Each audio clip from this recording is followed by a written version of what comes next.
بسم اللہ الرحمن الرحیم۔ اسلامک ٹیچر کی جانب سے میں اپنی تمام بہنوں اور بھائیوں کو السلام علیکم کہتا ہوں۔ آج میں آپ کو ان 3 قسم کی عورتوں کا تذکرہ بتانا چاہتا ہوں جس پر اللہ اور اس کے رسول نے لعنت فرمائی ہے۔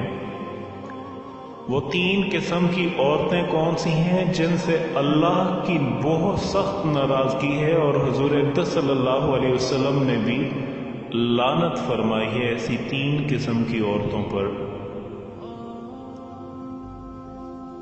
اب اس کا تذکرہ میں آپ کو بتانا چاہتا ہوں۔ سب سے پہلا وہ عورت ہے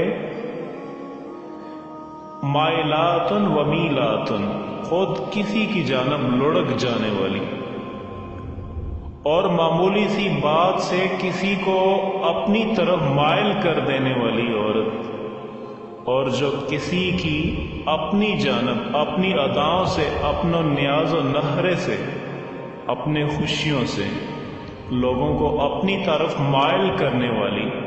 اور حضور اقدس صلی اللہ علیہ وسلم نے ارشاد فرمایا کہ یہ عورتیں اپنے سروں پر اس طرح جوڑے رکھیں گی۔ 1400 سال قبل ہی یہ بات بتا دی۔ اس طرح دختی اونٹوں کی دہانیں ہوتی ہیں، اور فرمایا کہ یہ عورتیں ایسی ہیں جو جنت میں جانا تو دور کی بات ہے، جنت کی خوشبو بھی نہیں پا سکیں گی۔ آج اپنے لباس کو اگر ترک کر دیں، آج حیا کی چادر کو پھاڑ کے پھینک دیں، جو کرنا ہے کر لیں، اس مغرب کے معاشرے کے پیچھے لگ جائیں، لیکن حضور کے اس فرمان کو اپنے ذہن میں رکھیں کہ قیامت کے دن کتنی رسوائی ہوگی ان عورتوں کی جنہوں نے حیا کی چادر کو اتار کے پھینک دیا۔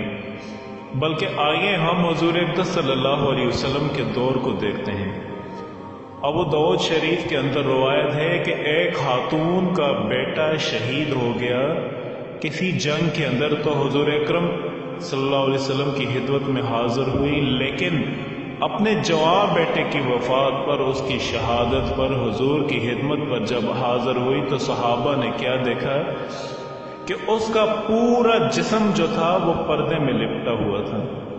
تو بیٹے کی وفات پر باوجود کے دکھ اور تکلیف کی کیفیت میں بعض اوقات شرعی ضابطے لوگوں سے چھوٹ جاتے ہیں، لیکن اس نے اپنے پردے کا خوب اہتمام کیا ہوا تھا۔ صحابہ نے تعجب کرتے ہوئے، اور تعجب جو تھا اس کو تحسین کی نظر سے دیکھتے ہوئے کہا کہ تو نے اس حالت کے اندر بھی اپنے پردے کا اتنا انتظام کیا ہے؟ تو اس عورت نے جواب دیا، وہ دختران ملت کے لیے کتنی روشن اور کتنی اجالے بانٹنے والی بات ہے۔ اس نے کہا کہ میرا بیٹا فوت ہو گیا، میرا حیا تو فوت نہیں ہوا، میرا بیٹا چلا گیا لیکن میرا حیا تو ابھی بھی باقی ہے۔ تو یہ تھی اسلام کی وہ دختران جن کی گود میں اسلام پلتا تھا۔ تو ایک اور جگہ پر لعنت کا تذکرہ کیا گیا ہے۔ حضور اکرم صلی اللہ علیہ وسلم نے اس عورت پر بھی فرشتوں کی لعنت کا ذکر فرمایا جو اپنے قول اور فعل، چال چلن وغیرہ سے اپنے خاوند کی ناراضگی کو پا لیتی ہے۔ میاں اور بیوی ایک دوسرے کی ضرورت اور تکمیل کے لیے بنائے گئے ہیں۔ یہ رشتہ ہی ایسے ہے کہ بیوی جب شوہر کی ضرورت پوری نہ کرے تو حق زوجیت پامال کر رہی ہے، جس کا دراصل میں اس نے نکاح کے وقت ہی وعدہ کیا تھا کہ اس جرم عظیم کی سزا میں اس پر فرشتوں کی لعنت ہوتی ہے۔ حدیث مبارکہ ہے، حضرت ابو ہریرہ رضی اللہ تعالیٰ عنہ سے روایت ہے، سیدنا رسول اکرم صلی اللہ علیہ وسلم نے ارشاد فرمایا، شوہر اپنی بیوی کو جب بلائے اور وہ نہ آئے، اس بنا پر شوہر رات بھر اس سے ناراض رہے تو اس پر صبح ہونے تک فرشتوں کی لعنت ہوتی ہے۔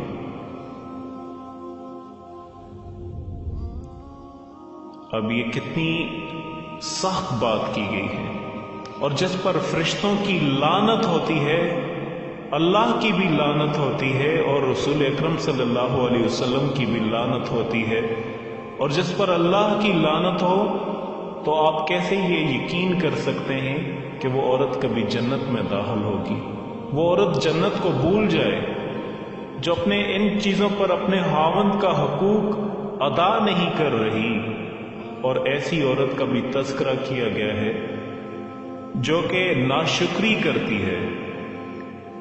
شکر گزاری وہ بہترین صفت ہے جو حیوانوں میں بھی پائی جاتی ہے، انسانوں کو بطور تحفہ خاص اللہ کی طرف سے عطا کیا گیا ہے۔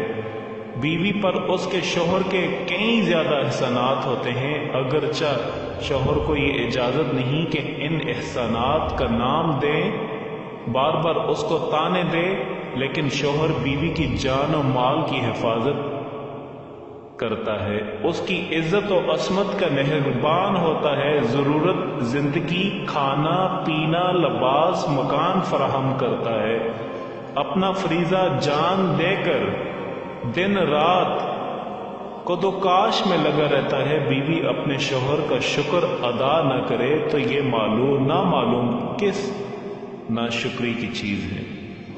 شوہر کی شکر گزاری کی اہمیت کا اندازہ آپ لگا لیں کہ حضرت عبداللہ بن عمر رضی اللہ تعالیٰ عنہ سے روایت ہے کہ سیدنا محمد صلی اللہ علیہ وسلم نے ارشاد فرمایا، اس عورت کی طرف نظر رحمت اللہ پاک کبھی بھی نہیں فرمائیں گے، کبھی فرمائیں گے ہی نہیں، جو اپنے شوہر کی ناشکری کرتی ہے جبکہ وہ شوہر سے بے نیاز نہیں ہو سکتی۔ وہ عورت جو شوہر کے احسانات کو یاد نہیں رکھتی اور اس کی تعریف بھی نہیں کر سکتی، بلکہ یہ سمجھتی ہے یہ تو شوہر کی ذمہ داری ہے، وہ گھر کے جو کام کرتی ہے شوہر کی یہ عنایت ہے، یہ اس کے حوض کا ہے، یہ بدلہ ہے، اس کے بدلے میں یہ کام کرتی ہوں، گھر کا کام کرتی ہوں۔ دین اسلام مسلمان خواتین کو یہ تعلیم ہرگز نہیں دیتا، ہرگز نہیں سکھاتا۔ عورت شوہر کی قدر و تعظیم کرے، صدق دل اور محبت لگاؤ کے ساتھ اس کی خدمت کرے، جب شوہر دن بھر کی مصروفیات سے چھٹکارا پا کے گھر آئے تو اس کی راحت اور سکون کا سبب بنے۔ اب یہ سارے اعمال جو میں نے آپ کو بتائے ہیں 3 طرح کے، اگر یہ عورتوں میں ہیں تو اللہ سے معافی مانگیں، اگر وہ ہیں تو آج کے دن وہ اللہ سے معافی مانگیں کہ وہ اللہ کی پکڑ میں اور اللہ کی ناراضگی میں نہ آ جائیں۔ زندگی اور موت کا کبھی بھی پتہ نہیں ہوتا، اللہ سے معافی مانگیں اور سچے دل سے توبہ کریں۔ یہ نہ دیکھیں کہ آپ کے گناہ بہت بڑے ہیں۔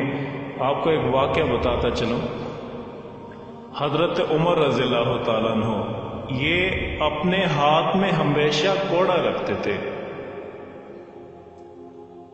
تو آپ جا رہے تھے، ایک شرابی تھا، ہاتھ میں اس نے شراب کی بوتل پکڑی ہوئی تھی، گلی کا موڑ کاٹا تو اس نے حضرت عمر رضی اللہ تعالیٰ عنہ اس کا نظر آئے۔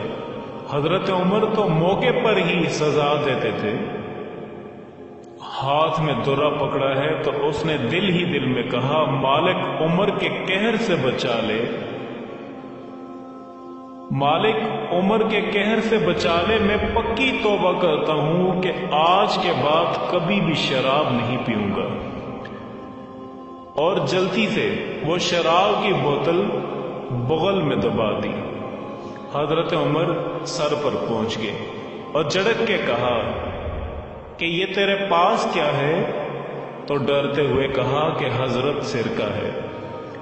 تو عمر نے کہا دکھا، تو جب نکالا تو واقعی وہ سرکہ بن گیا تھا۔ جو رب شراب کو سرکے میں بدلنے میں قادر ہے، وہ رب گناہوں میں نیکیوں میں بدلنے میں بھی قادر ہے۔ تو اس کے در پہ کوئی آئے تو صحیح، جولی پہ لائے تو صحیح، ہم تو ماہل ہی نہیں ہو۔ کوئی اس کی دہلیز پہ تو آئے، کوئی اس کی چوکھٹ پر تو آئے، بلکہ اس کی رحمتیں تو بہانے ڈھونڈتی ہیں۔ آخر میں تمام بہنوں سے یہ گزارش کرتا ہوں کہ اگر آپ سے یہ کوئی غلطی ہوئی ہے، کوئی کوتاہی ہوئی ہے، تو آپ اللہ کے حضور معافی مانگیں کہ آپ سے یہ جرم ہوا ہے، اور آئندہ کے لیے توبہ کریں کہ آپ اس طرح کے گناہوں میں کبھی بھی شریک نہیں ہوں گے۔ اور آخر میں آپ سے یہ ریکویسٹ کرتا ہوں کہ اگر آپ کو ہماری یہ ویڈیو پسند آئی ہے تو آپ دوسروں تک اس کو ضرور شیئر کریں، آپ اس پر کومنٹس کریں، آپ اس کو لائک کر سکتے ہیں، اور اس طرح کی آپ مزید اچھی ویڈیوز کے لیے آپ ہمارا چینل اسلامک ٹیچر ضرور سبسکرائب کریں۔ شکریہ، خدا حافظ۔